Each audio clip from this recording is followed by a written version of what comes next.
तर निवडणूक प्रचारामध्ये लाडकी बहीण आणि संक्रांतीचा प्रभाव दिसतोय। महिला मतदारांसाठी मंगळसूत्र, साड्या आणि केसांचे बो अशा साहित्याला मोठी मागणी आहे। थंडीमुळे कार्यकर्त्यांसाठी उबदार शाली आणि डिजिटल रील्सचाही वापर वाढलाय। किमतीत 20% वाढ होऊनही पारंपरिक आणि आधुनिक प्रचार साहित्याचा बाजार सध्या तेजीत आहे। प्रचार साहित्यात महिलांच्या वस्तूंचा बोलबाला आहे।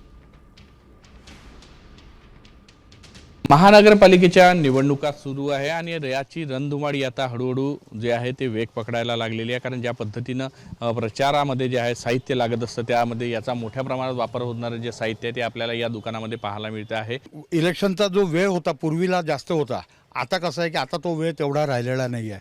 पण तेवढ्या वेळामध्ये प्रत्येक मतदारांपर्यंत पोहोचणं उमेदवाराला अतिशय महत्त्वाचं झालेलं आहे। याच्यामुळे काय झालं की आधुनिक पद्धतीचे जेवढं काही साहित्य आम्हाला तयार करता येईल, मग त्याच्यामध्ये महिलांसाठी म्हणा किंवा पुरुषांसाठी किंवा लहान मुलांसाठी म्हणा, या सगळ्या प्रकारचं साहित्य आपण तसं तयार केलेलं आहे की जेणेकरून सर्व याचं जे काही साहित्य आहे ते त्यांच्यापर्यंत पोहोचलं पाहिजे आणि त्यांच्या चिन्हाचा बोध त्यांना झाला पाहिजे। लेडीजची एकंदरीत जी काही आरक्षणाची जी स्थिती पाहिली त्याच्यामुळे आम्हाला लेडीजकरता मोठ्या प्रमाणामध्ये साहित्य तयार करावं लागलेलं आहे।